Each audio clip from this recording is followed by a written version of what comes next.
Welcome back to the channel. Stephen Howson. Manchester United beat Barcelona 2-1 at Old Trafford in the Europa League. Here's 5 things that we learned. First up then, second half spurt. We are seeing this time and time again under Erik ten Hag. There is a knack of him figuring out maybe why it didn't start so well in the first half, remixing it, sending the team out in the second half and getting the job done. We were a completely different team as we came out of the gate in the second half versus the first half. We started well and started pretty quick in the first half, but that penalty killed us and maybe knocked the confidence just a little bit. It was a little bit pedestrian, a little bit sloppy in the first half, and just couldn't quite take control of the game. It was like you could kind of see like we knew what we were trying to do, but weren't capable of actually getting it over the line and getting it done. Second half, totally different.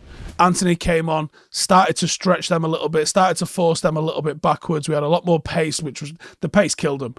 Far more threat, and we played with an urgency and an endeavour, and we absolutely 5,000% deserved the win. Number 2, Anthony arrives again. So Anthony came back with a bang, been out with a little bit of an injury. His introduction kind of flipped the game on his head. He was aggressive, running powerfully. He attacked the space in behind Balde really, really well. Gave a bit of balance to the team. United have still been a little bit lopsided. We really favour that left-hand side, United. Gave a little bit more balance on that side. Sensational winner. The finish was unbelievable. Really glad to have him back. Lively, reliable in possession. Break might have been as good of a mental break as much of a physical break for him. Nice to see him out there in a United shirt with a big old grin on his face. And you've got so many hungry players now wanting to get involved in that final at Wembley come Sunday, I'm sure. Number 3, Varane and Martinez were immense. They were both unreal last night. Tackle after tackle, challenge after challenge, goal line clearances, passion, effort, communication, desire. They manhandled Lewandowski. They gave up next to nothing. They were solid. They were dynamic in possession. They were so calm when being pressed. Barcelona press as good as anybody, don't they? One of the best pairings, one of the best centre-half pairings in world football. And people are always going to try and point to United's goals against record. Well, guess what, fuckers? We conceded 10 of those goals in the City and Brentford games alone. So, yes, the goals against column's a little bit weighty. But if you look how many of those came in that first part of the season and what we're conceding since, it's night and day. It is literally night and day. And Martinez and Varane have settled in so well together.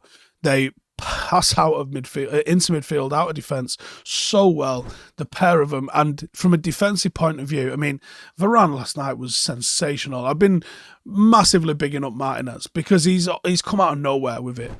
But Varane has been sensational for us this season. Sensational. Number 4, fighting on all fronts. So we are still in all 4 competitions. It's basically March. And we are still in all 4 competitions. Obviously, we've got a massive fixture Sunday, cup final. That one gets concluded one way or another come Sunday afternoon. But the rest of them don't have a conclusion for a long, long time. And every single person in that squad is starting to play their part and sing their tune and do what they need to do. We are building a winning mentality. We are showing fighting spirit. The ability to start coming from behind is a massive Manchester United trait. The never say never, never say die, never buried attitude, which is what made Sir Alex Ferguson's teams not only great, but great to watch. On our day, I genuinely believe this Manchester United side can beat anyone. Where's my proof for that? We've beaten Manchester City. We've beaten Arsenal. We have beaten Liverpool. We have beaten Barcelona this season. They're top of the Liga. The best team in the world in Real Madrid, supposedly, can't get over Barcelona, yet we've managed to put them away.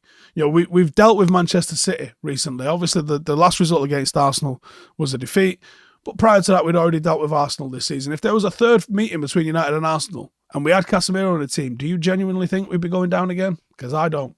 I genuinely don't. We are cooking something absolutely spectacular at this football club at the moment. Absolutely spectacular. Who could we get that you'd be scared about right now? Who could we get in the FA Cup that you're scared about? Last night I was chatting to Baggers and he was saying, you start looking towards around about April. You look at some of our fixtures, you look at City's, you look at Arsenal's and you go, maybe. In the league, you've got to take it one game at a time. Let's have a nice, strong finish. And what will be. Que sera, sera, right? In the Cups, though, I'll say it. Yeah, I think we can go all the way in the FA Cup. I think we can go all the way in the Europa League. The Premier League, the fact that we're even having this conversation this late in the season is testament to the job that Erik ten Hag has done.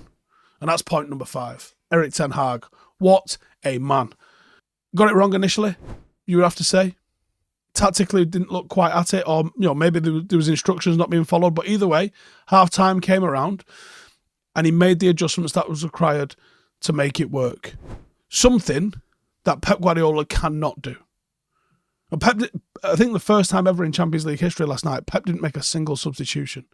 Oh, did they win dead easy, Steve? No, they did not.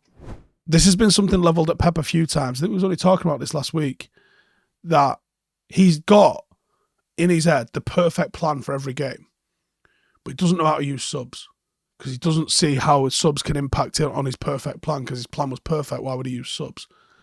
And you see that time and time again. He's late with subs. He's reluctant with subs. He doesn't make a lot of subs. There might be something in that, But Erik ten Hag, totally opposite. Loves a half-time substitution, loves mixing it up at half-time. In terms of what he's able to amend very quickly, that's everyone in the coaching staff getting the message through him, and he's very decisive, and that's a massively positive trait. His talent ID seems to be sensational. Look at the tune he's getting out of, like, Castaways in Sabitzer and Weghorst. What he's done with the signings that he had this season is brilliant.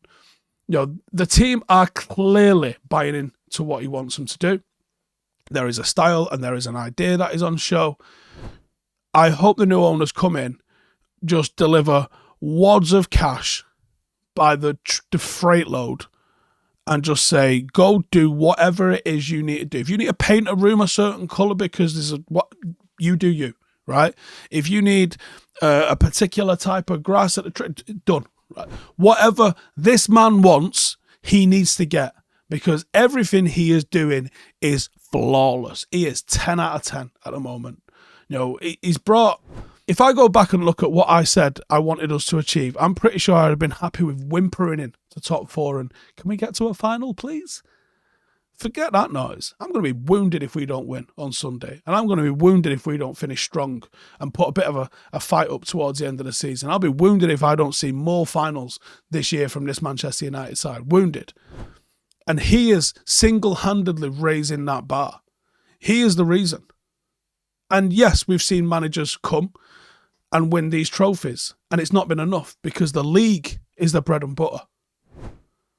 Well, give the man a couple of years, and I'm sure we'll be dealing with that as well.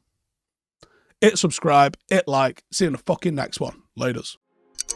Hey, thank you for watching the video. If you are new around these parts, then don't forget to subscribe. My channel is proudly supported by my community on Patreon.